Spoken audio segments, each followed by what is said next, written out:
안녕하십니까. 코로나19 통합뉴스룸 12시 뉴스입니다. 오늘 0시 기준 코로나19 신규 확진자 수 1,556명. 이 검사가 적은 일요일 기준으로 또 가장 많았습니다. 여전히 수급이 불안정한 백신은 접종 완료 비율이 인구 대비 20%에 근접하고 있습니다. KBS 재난미디어센터 연결합니다. 김민철 기자. 자, 신규 확진자 1,000명대가 벌써 40일을 넘기고 있는데 오늘 나온 확진 현황부터 볼까요?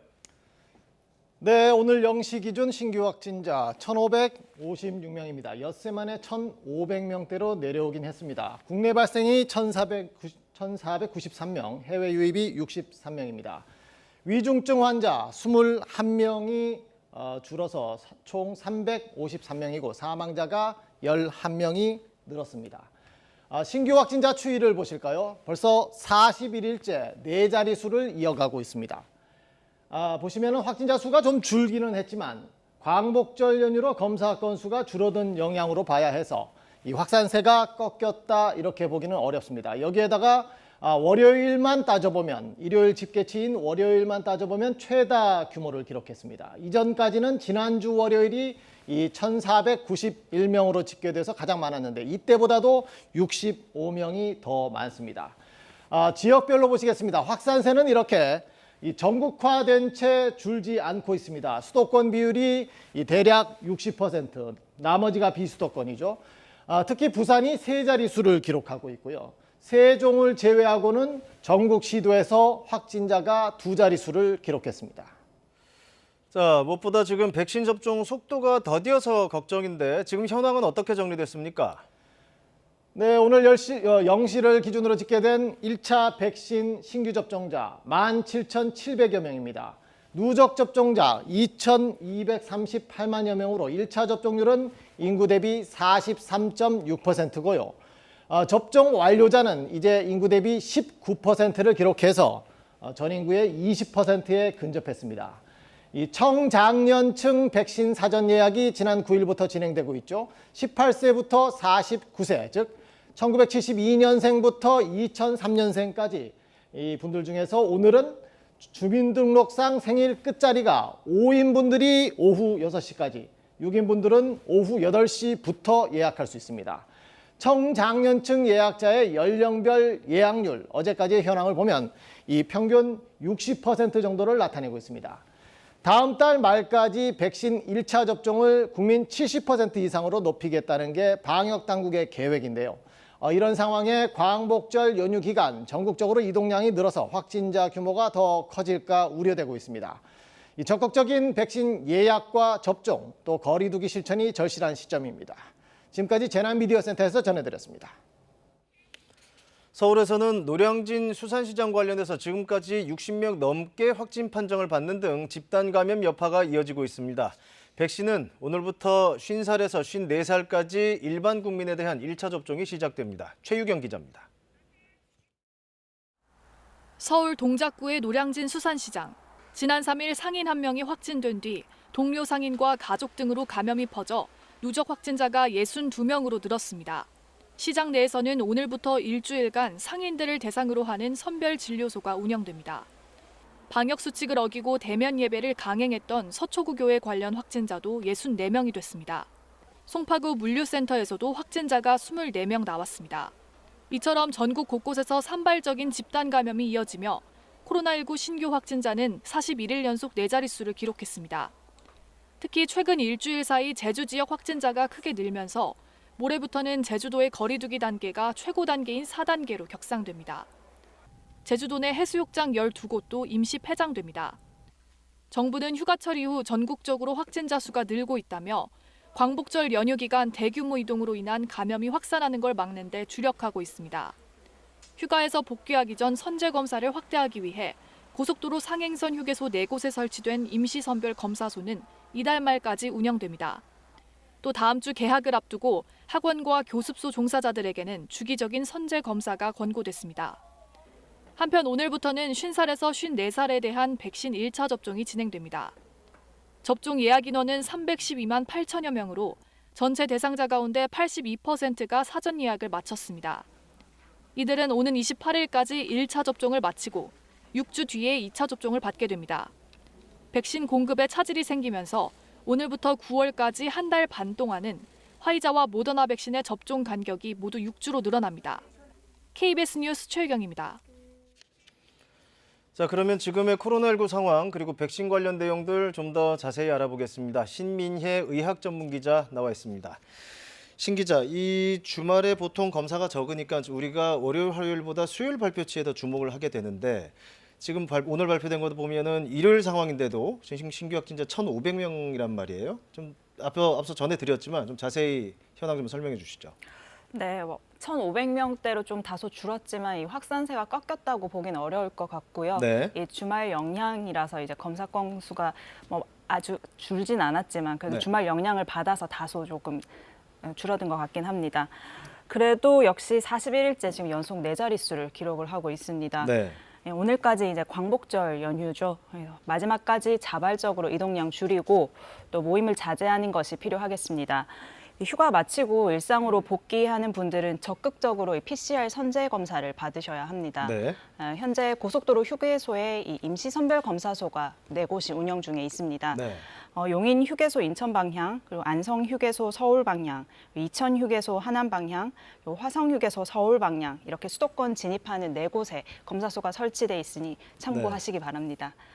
만약 증상이 있으시다면 출근하지 마시고 적극적으로 선제 검사를 받으시고요. 또 연휴 받으시기 바랍니다. 연휴 끝나고 일상으로 복귀하는 이번 주 이제 추가 확산세를 막지 못하면 앞으로 유행이 걷잡을 수 없는 상황으로 번질 수 있다는 상황 유의해야 합니다. 네, 지금 그 수도권뿐 아니라 비수도권 일부 지역도 거리두기 4단계 적용하는 곳이 많잖아요. 그런데 이 지금 확산세 보면 이 효과가 많이 적다는 느낌이 들어요. 그러면 그래서 나오는 주장 중에 하나가 코로나19와의 공존, 그 방역의 패러다임을 바꿔야 되는 거 아니냐 이런 의견들이 좀 나오고 있는데 어떻게 봐야 될까요? 네, 현재 이제 백신 1차 접종률이 한 43% 정도고요. 네. 2차까지 완료한 게 19% 정도 수준입니다. 네. 이 위드 코로나, 즉 이 코로나19와 공존하는 것, 그렇죠. 이것은 신규 확진자 기준이 아니라 이 위중증과 사망률 중심으로 이제 관리 체계를 전환해야 한다는 것입니다. 네. 그런데 우리나라의 경우에 일단 예방 접종률 두 번의 목표 시점이 있습니다. 이 첫 번째 시점이 추석 전까지 이제 전체 인구의 70%가 1차 접종을 완료하는 거고요. 네. 이 두 번째 시점이 11월 말에 이제 전체 인구의 70%가 접종을 완료하는 겁니다. 어제 문재인 대통령은 이 두 번째 완료 시점을 10월까지 한 달 정도 앞당길 수 있다고 강조하기는 앞당기겠다고 했죠. 네, 예. 강조하기도 했습니다. 이렇게 이제 11월까지 2차 접종 모두 완료하는 목표 시점이 있기 때문에 현재 방역 당국 입장은 이 11월 말 다 끝난 후 그 이후에 이제 위중증과 사망률 추이를 보고 전환 여부를 논의하겠다는 예정입니다. 네. 좀 참고를 할 만한 게 이제 위드 코로나19를 먼저 선언한 영국의 경우를 좀 네. 보면요. 이 백신 접종률이 70% 가까이 충분히 올라가 있고 또 이 확진자가 발생했을 때 자동적으로 그 접촉자들에게 연락이 가는 그런 어플 등과 같은 이런 시스템이 지금 갖춰져 있는 상황에서 네. 선언을 한 겁니다. 단순하게 이제 마스크를 벗는 게 이제 위드 코로나가 아니라 방역 완화에만 초점이 맞춰져서는 안 되겠고요. 이 코로나19에 대한 대응 의료 체계나 그런 제도적인 보안 장치 등에 대한 논의가 먼저 이루어져야겠습니다. 네. 그러니까 이른바 위드 코로나 주장이 이게 방역 완화하고 같은 개념으로 받아들여서는 안 된다는 경고가 그렇죠. 되겠네요. 단순한 완화는 아니라고 받아들여야겠습니다. 자, 지금 결국 문제는 델타 변이란 말이에요. 그래서 4차 유행을 주도를 하고 있는 바이러스가 되고 있는데 그러니까 돌파 감염자, 이른바 접종을 완료했는데도 감염이 된 사람들에서 이 바이러스가 상당히 많이 검출됐다 이런 연구 결과가 나왔다고 하는데 이게 무슨 내용인지 설명 좀 해주시죠. 네, 위스콘 메디슨대 그리고 네. 뭐 CDC 8월 보고서나 뭐 싱가포르 국립대 연구 결과에 따르면 이 백신 접종 후에 델타 변이에 의해서 돌파 감염된 사람들의 비강, 그러니까 네. 코 속에서 검출되는 바이러스 양이 백신을 맞지 않고 이 델타 변이에 감염된 사람들에게서 나오는 바이러스 양과 비슷했다는 결과가 있습니다. 네. 그리고 또 텍사스 휴스턴 감리교 병원팀의 병원 내 사례 분석해본 결과요. 이 델타 변이에 의한 돌파 감염자가 17% 정도로 이 다른 변이 바이러스에 의한 감염자의 3배 가까운 수치가 나왔고요. 네. 그리고 델타 변이 돌파 감염자들의 경우에도 다른 변이 감염자들보다 입원 기간도 길었습니다. 그러니까 이런 연구들의 의미는 백신 접종을 했더라도 돌파 감염될 가능성이 있기 때문에 이 마스크 쓰기와 손 씻기를 계속해서 철저히 지켜야 한다는 뜻입니다. 네, 알겠습니다. 오늘은 여기까지 듣겠습니다. 신민의 의학 전문 기자였습니다. 자, 다음 정치권 소식입니다. 안철수 국민의당 대표가 국민의힘과의 합당이 결렬됐다고 공식 선언했습니다. 여야 대선 주자들은 광복절 연휴 마지막 날인 오늘도 유권자 표심을 잡기 위한 행보를 이어갔습니다. 한승현 기자입니다. 안철수 국민의당 대표가 국민의힘과 국민의당의 합당 논의가 결렬됐다고 공식 선언했습니다. 안철수 대표는 오늘 오전 기자회견에서 두 정당의 통합을 위한 노력이 여기서 멈추게 됐음을 매우 안타까운 마음으로 말씀드린다고 밝혔습니다. 제3지대에서 독자 행보를 이어가겠다는 겁니다.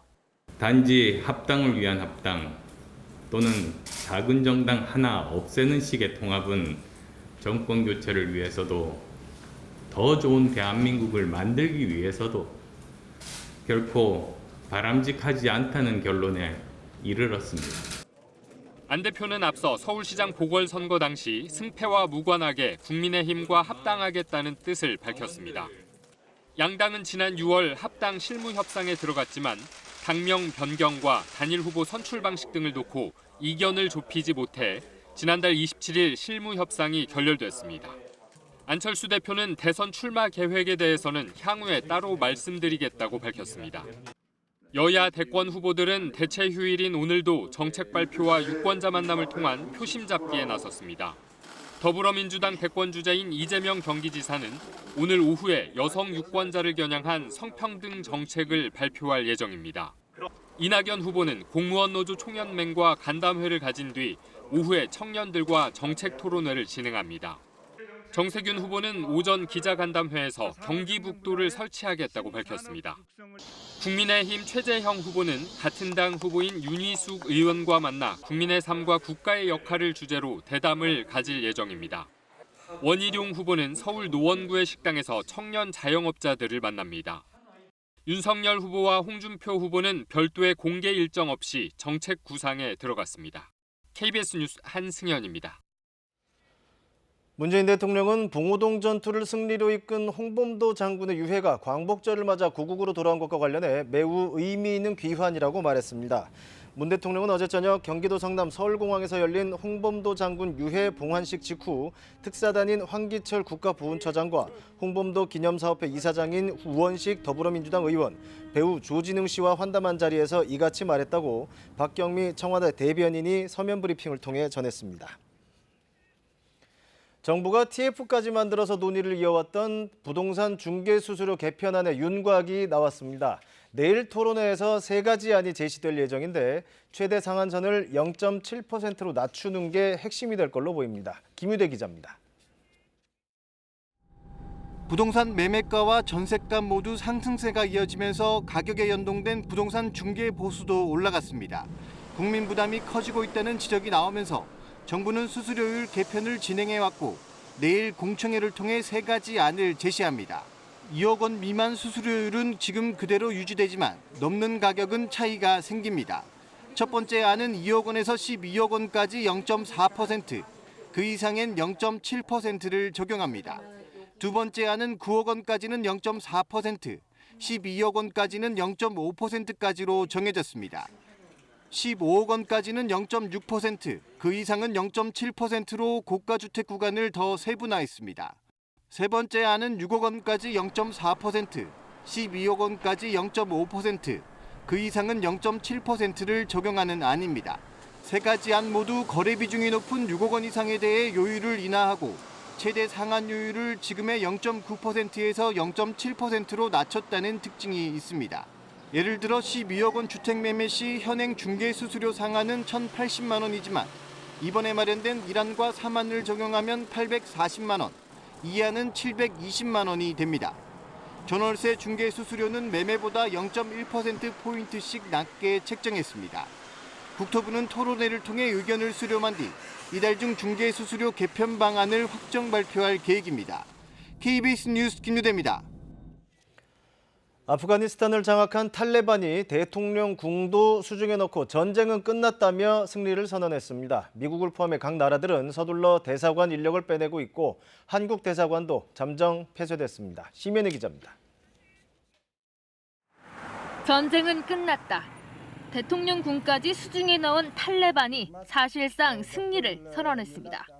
وطول أفغانستان مسلمان ملت د دغه درنو فتح مبارکي وایو خصوصا د کابل. 알자지라 방송은 탈레반의 사령관들이 카불의 대통령궁에서 무장대원 수십 명과 함께 있는 모습을 공개했습니다. 탈레반 대원들은 탈레반기도 개양한 것으로 전해졌습니다.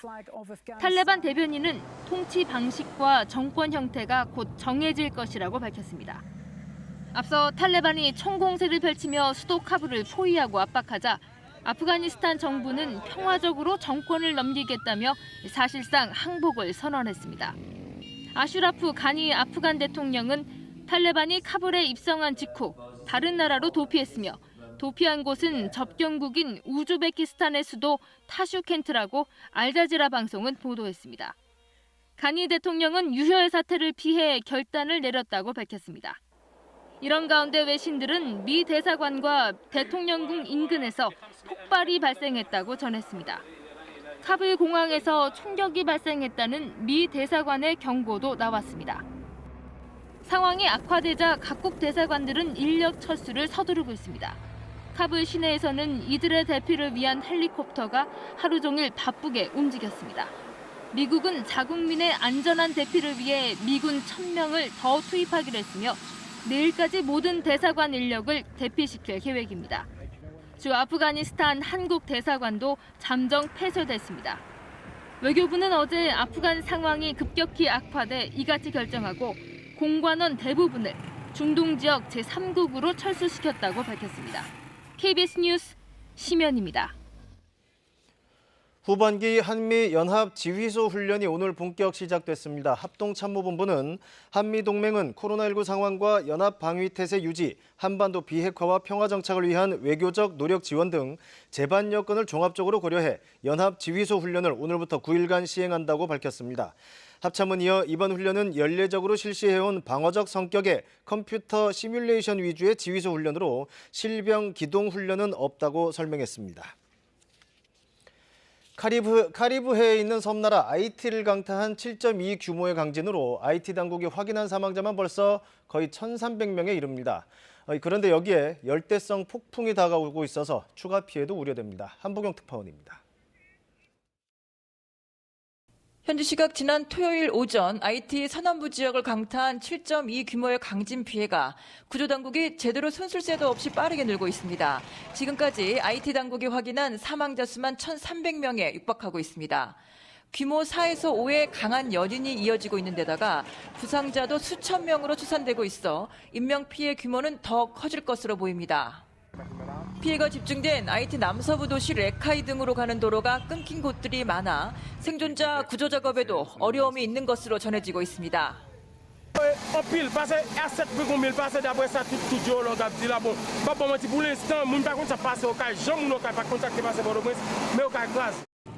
이런 가운데 강한 비바람을 동반한 열대성 폭풍이 현지 시각 16일 오후 IT를 통과할 것으로 관측되고 있어 추가 피해도 우려되고 있습니다. IT 전체 해안에는 열대성 폭풍주의보가 내려졌습니다. IT에선 지난 2010년에도 대지진이 발생해 최대 30만 명이 숨진 바 있습니다. 당시 피해가 제대로 복구도 되지 않은 채 11년 만에 또다시 강진이 발생한 겁니다. 대통령이 무장 괴한에게 암살되는 초유의 사태가 벌어진 지 한 달여 만에 발생한 재난으로 IT 내 혼란은 더 가중될 걸로 보입니다. 미국 정부는 65명으로 이뤄진 수색 구조팀을 IT에 파견했고 쿠바와 도미니카 공화국 등 이웃 나라들도 구조 작업 지원에 나섰습니다. 뉴욕에서 KBS 뉴스 한보경입니다. 내일부터 농업진흥지역에서 주말 체험영농을 목적으로 하는 농지 취득이 제한됩니다. 또 1년 이상 운영하지 않거나 3차례 이상 시정명령을 이행하지 않아 해산명령 청구를 받게 되는 농업법인은 농지 추가 취득에 제한을 받게 됩니다.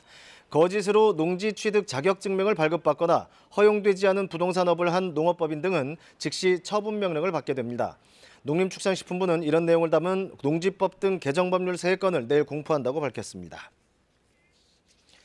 아파트 관리 규약에 맞지 않는 공고문이 부착됐더라도 이를 이유 없이 뜯어냈다면 업무방해죄에 해당한다는 대법원 판단이 나왔습니다. 대법원 2부는 업무방해 혐의로 기소된 아파트 관리소장 A씨에게 벌금 100만 원을 선고한 원심을 확정했습니다.